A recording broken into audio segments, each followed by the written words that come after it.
MC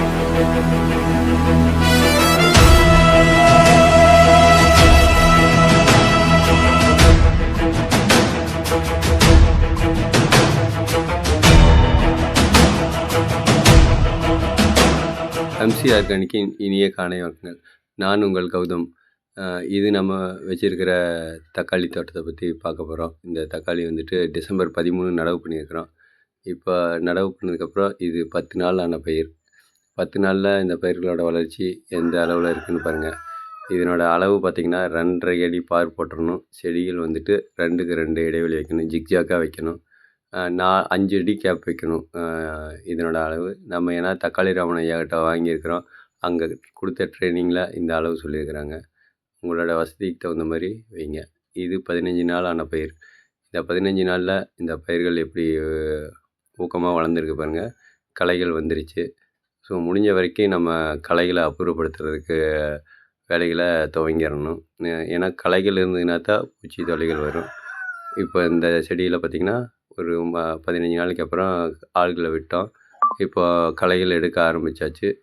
மேலே களைகள் எடுத்துட்டோம் ஃபஸ்ட்டு. ஏன்னா ஆள் கிடைக்காதனால மேலே மட்டும் களை எடுத்துருக்குறாங்க தோட்டத்துக்காரங்க. அந்த 4 அடி கேப்பில் களை எடுக்கலை. அதை சீக்கிரமாக எடுக்க சொல்லி நம்ம சொல்லியிருக்கிறோம். ஆள்கள் வேறு பக்கம் வேலைக்கு போயிட்டாங்க. இப்போ இந்த 15 நாள் ஆன செடிகள் பாருங்கள் எப்படி நல்லா வந்திருக்கு. ஒரு சில செடிகள் நல்லாவே பூ வைக்க ஆரம்பிச்சிருச்சு. ஐயா நம்ம ட்ரைனிங்கில் சொன்னப்போ என்ன சொல்லியிருக்கிறாங்க அப்படின்னா, நீங்கள் எப்போவுமே 15 to 20 நாளுக்குள்ளே குச்சி அடிச்சோன்னு சொல்லியிருக்கிறாங்க. இந்த பர்முடேஷன் கலவை நம்ம ரெடி பண்ணிட்டோம். இந்த பர்முடேஷன் கலவையை வந்துட்டு செடிகளுக்கு ஒரு கைப்பிடி கோழி முட்டை அளவுக்கு 2 செடிகளுக்கு இடையில கேப் எடுத்து நம்மளை ஒரு 25 நாளுக்குள்ளே வைக்க சொல்லியிருக்கிறாங்க. இந்த செடிகள் இப்போ 22, 23 நாள் இருக்கும். நம்ம கரெக்டான டைமில் தான் வைக்கிறோம். இந்த செடிகள் வளர்ச்சி இப்போ எப்படி இருக்குதுன்னு பார்க்கலாம். இதாக பூ பிஞ்சுகள் வைக்க ஆரம்பிச்சிருச்சு. இந்த செடிகள் வந்துட்டு நம்ம இது வரைக்கும் நம்ம பெருசாக ஸ்ப்ரே எதுவும் கொடுக்கல. ஒரு டைம் பூச்சி வெட்டி கொடுத்துருக்குறோம். ஒரு டைம் தொல்லுயிர் கரைசல் தெளிச்சிருக்கிறோம். இதுதான் நம்ம இதில் பண்ணியிருக்கிறோம். வேறு எதுவும் பெருசாக இது வரைக்கும் புழு தாக்குதல் பூச்சி தாக்குதல் நமக்கு வரல. இந்த பர்முடேஷன் கலவை வைக்கிறப்ப இருந்த செடிகள் முன்னாடி ப்ரீவியஸ் வீடியோவை பாருங்கள். இந்த அளவில் இருந்துச்சு. இந்த செடிகள் மாதிரி மற்ற செடிகள் இருந்துச்சு. இப்போ பர்முடேஷன் கலவை நம்ம வச்சதுக்கு அப்புறம் செடிகளோட வளர்ச்சி ஒரு வாரம் கரெக்டாக 25 நாளுக்குள்ளே வச்சுட்டோம். ஒரே வாரத்தில் நமக்கு 30 நாள் ஆகுது. 30 நாளில் இந்த செடிகளோட வளர்ச்சியை பாருங்கள். செடி நல்லா வளர்ந்து பூக்கள் கணுவுக்கு எடுக்க ஆரம்பிச்சிருச்சு. ஐயா சொன்ன மாதிரி ஒவ்வொரு கணுவுக்கும் பூ எடுக்க 5 to 6 பூக்கள் எடுக்குது. 6 பூக்கள் எடுக்குது. அது இல்லாத கீழே பார்த்திங்கன்னா செடிகள் வந்துட்டு வளர ஆரம்பிச்சிருச்சு. 30 நாள் ஆச்சிச்சு. இதுக்கு இந்த செடிகளுக்கு குச்சி அடிக்க நம்ம சொல்லியிருக்கிறோம். இப்போ பொங்கல் வந்துடுச்சு. அதனால கொஞ்சம் ஆள் பற்றாக்குறை இருக்குது. கொஞ்சம் டிலே பண்ணுறாங்க தோட்டத்துக்காரங்க. இருந்தாலும் நம்ம கூடிய சீக்கிரம் இதை பண்ணணும்னு சொல்லியிருக்கிறோம். அப்போ தான் நம்ம செடிகள் கீழே சாயறதுக்கு முதல்ல நம்ம செடியை தூக்கி கட்டிடணும்னு சொல்லியிருக்கிறோம். ஏன்னா இந்த ஒரு வாரத்துலேயே நல்ல மாற்றம் தெரியுது. நம்ம இதுக்கு பெருசாக வேறு எந்த இதுவும் பண்ணலை. இப்போ பர்முடேஷன் வச்சுருக்கிறோம். வச்சதுக்கப்புறம் தோட்டத்தை பாருங்கள். எப்படி இருந்த செடிகள் ஒரே மாதிரி சீராக வளர ஆரம்பிச்சிருச்சு. செடிகள் கிளைகள் வந்துட்டு ஒரு சில செடிகள் வந்துட்டு நல்லா ஊக்கமாகவும் தடிமனாகவும் வருது. கணுவு எடுக்க ஆரம்பிக்கிறனால கொஞ்சம் கீழே செடிகள் சாயிற ஸ்டேஜுக்கு போகுது. இது வந்துட்டு பூ பாருங்கள். ஒரு கணுவுக்கு அடுத்த பூ, அதுக்கடுத்து கணுவில் அடுத்த பூ. குறைஞ்சது 5 to 6 வச்சுருக்கு பூக்களோட எண்ணிக்கை. அடுத்தது இதுக்கு நம்ம தேமூர் ரெடி பண்ணியிருக்கிறோம். இப்போ ரெடி பண்ணி வச்சிட்டோம். இன்னொரு 4 நாள் வெயிட் பண்ணணும். தேமூர் நம்ம கொடுத்துருவோம். இந்த செடிகள் பார்த்திங்கன்னா இன்றைக்கி 35 நாள் ஆயிடுச்சு. 5 நாள் கேப்பில் எவ்வளோ வளர்ந்துருக்கு பாருங்கள்.